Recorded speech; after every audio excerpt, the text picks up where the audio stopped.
Salut,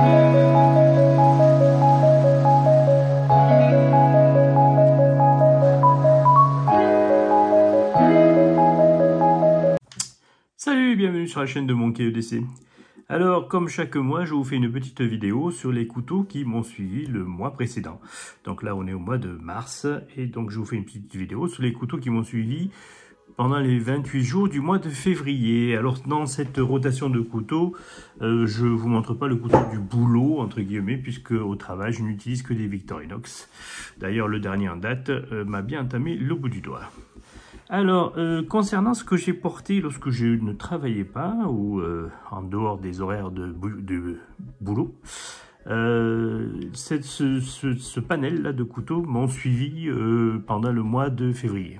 Alors, on va commencer ici par les couteaux un petit peu plus tactiques, entre guillemets. On va se retrouver donc avec ce Icardus de chez 5.11, je vous avais déjà fait une vidéo, donc il m'a suivi pendant quelques jours, puisque bien sûr je l'ai testé, et pour pouvoir faire le comparatif avec le Albinox qui est ici présent, qui est un couteau. Donc ces deux couteaux m'ont suivi tous les deux quelques jours pendant le mois de mars pour vous faire la vidéo de présentation.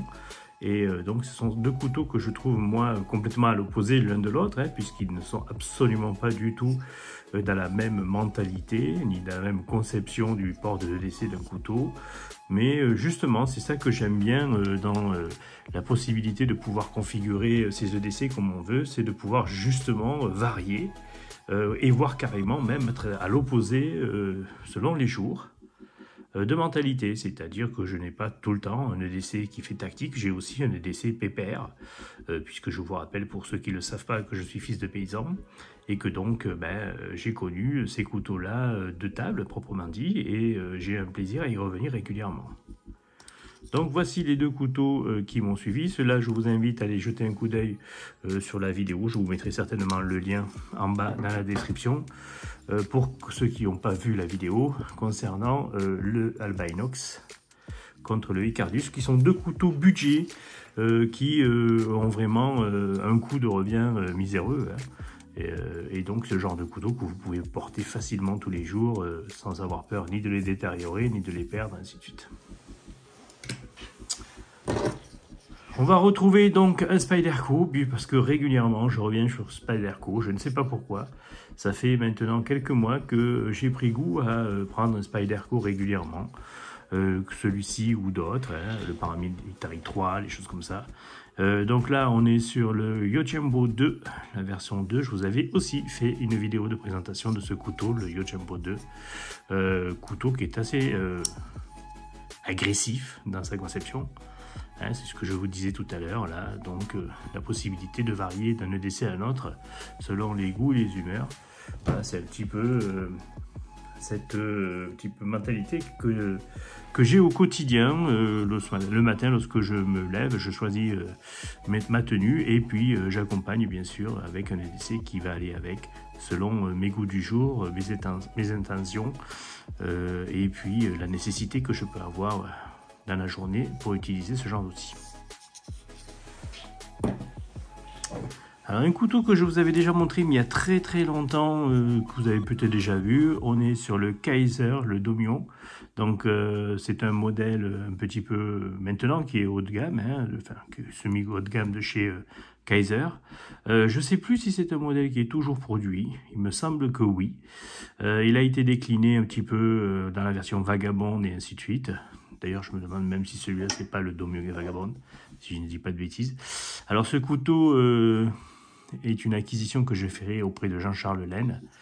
Je l'en remercie encore, d'ailleurs. Et donc, c'est un produit que j'utilise régulièrement, qui est vraiment un produit très agréable à utiliser. On sent vraiment la qualité de Kaiser, qui est une marque assez intéressante. J'y ferai peut-être une vidéo dessus sur la marque Kaiser. Si j'arrive à tomber sur un autre de leurs produits pour pouvoir comparer un petit peu. Alors là-dessus, on est sur le Domine. Le type d'acier, je crois que c'est marqué là-dessus, on est sur du VG10, voilà, chez Kaiser avec une lame stonewashée, donc lavée à la pierre. avec des roulements. Voilà, produit vraiment très intéressant. Et pour, je crois qu'on le trouve maintenant dans les 80-90 euros à l'heure actuelle. Celui-là aussi m'a suivi quelques jours, vous le connaissez, donc j'en avais fait aussi une vidéo, le couteau Langres, typique de la région où maintenant je me trouve, puisque je suis aux portes de Langres. Voilà, donc un couteau bien sympathique, de table essentiellement, hein, à deux mains, voilà, comme il se faisait avant, avec une très belle corne ici. Voilà, un très beau couteau fabriqué dans les ateliers de Thiers, puisqu'ils ont reproduit les couteaux qui étaient des couteaux d'époque, enfin qui étaient des couteaux, je veux dire, fin 18e, début 19e de la région. On continue avec ce genre de petit couteau bien sympathique, un couteau que j'ai en ma possession déjà depuis quelques années. C'est le Pradel, le sabot en lame carbone. Alors celui-là, il a un petit peu patiné, puisqu'en fait je lui avais fait aussi une trempe au vinaigre pour une platine forcée, pour pouvoir un petit peu le protéger. Et puis je l'avais regratté pour enlever un petit peu l'excès de patine. Et donc je trouve que ça fait du plus bel effet, ce couteau qui, avec la, vous voyez, cette nuance de couleur sur la lame, avec la nuance de couleur sur le manche, je trouve que ça s'accorde super bien ensemble. Bien sympathique aussi, qu'on trouve pour une cinquantaine d'euros maintenant sur toutes ces bonnes coutelleries. Couteau qui est fabriqué à Thiers lui aussi, hein. Donc voilà, vous le trouvez pour une cinquantaine, soixantaine d'euros maintenant. Le sabot Pradel, vous le trouvez même sur Amazon, hein. Et puis on va finir avec ces deux couteaux qui étaient plutôt des couteaux que j'utilisais le dimanche en famille, tranquillement à la maison. Donc on reconnaît ici bien sûr le Jean-Charles Laine, voilà, un de ces modèles, un de ces derniers modèles, puisque vous voyez, il avait fait le test de ne pas faire la rainure totale. Donc c'est un monobloc, le manche est un monobloc. Il avait juste créé un sillon ici pour faire rentrer la lame. Lame en feuille de sauge, lame en carbone. Voilà, c'est du XC75 je crois, si je ne me trompe dessus. Voilà, je l'ai aiguisé d'ailleurs aussi une fois, j'ai mis un petit coup là de fil. Très bien, c'est un très bon produit, vraiment rien à dire, il ne bouge pas. Il n'y a pas eu besoin de le remater ni quoi que ce soit, il fonctionne très bien. Voilà, il est un petit peu ferme à la fin, il tient bien. Vraiment pour la table, c'est vraiment un produit super sympathique à utiliser. Dommage que Jean-Charles Laine ne fabrique plus de couteaux, parce que je pense qu'il continuerait à avoir du succès comme il a eu au début. Et puis on va terminer ici avec un couteau que notre ami Bellos reconnaîtra. Une marque qu'il affectionne bien, tout à fait, particulièrement, qui est un Fred Machio.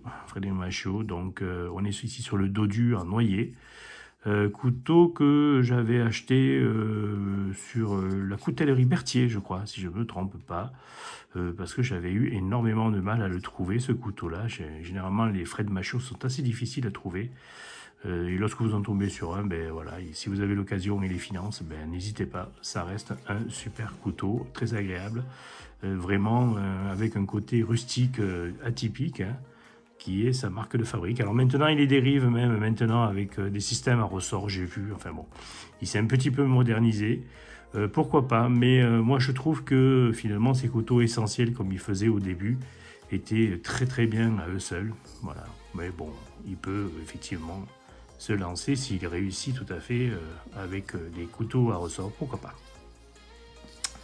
Rien de particulier sur ce produit-là, vraiment très agréable à utiliser. Le bois est lisse, le noyer est super agréable, voilà. Ça vous demande un petit peu d'entretien. C'est une lame en carbone, hein. Je crois que c'est du XC100 chez lui, si je ne dis pas de bêtises. Voilà, la patine est naturelle, hein. Je n'ai pas du tout fait de patine forcée dessus. Voilà, il a simplement pris, comme dit notre ami Jean-Charles Laine, il a coupé de la pizza au chorizo régulièrement et donc du coup, voilà, il a pris cette jolie petite patine depuis que je l'utilise. Et dans un très joli petit étui qui a été fabriqué par notre ami Gaëtan, Gaëtan, voilà, un étui bien sympa que j'avais destiné au début pour mettre en opinel et puis finalement, je trouve que ce dodu, il va très bien dedans, voilà, en super cuir de bonne qualité.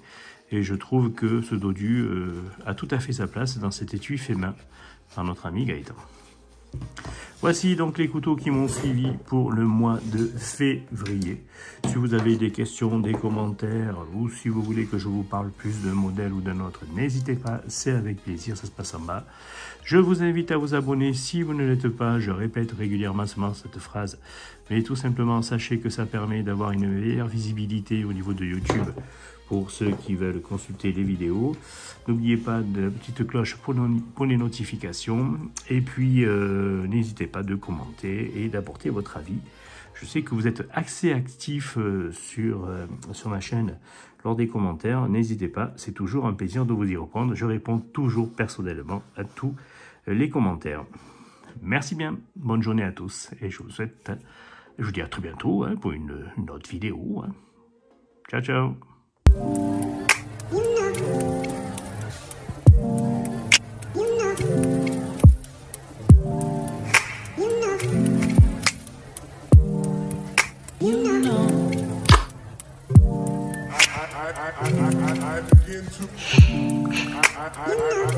I begin to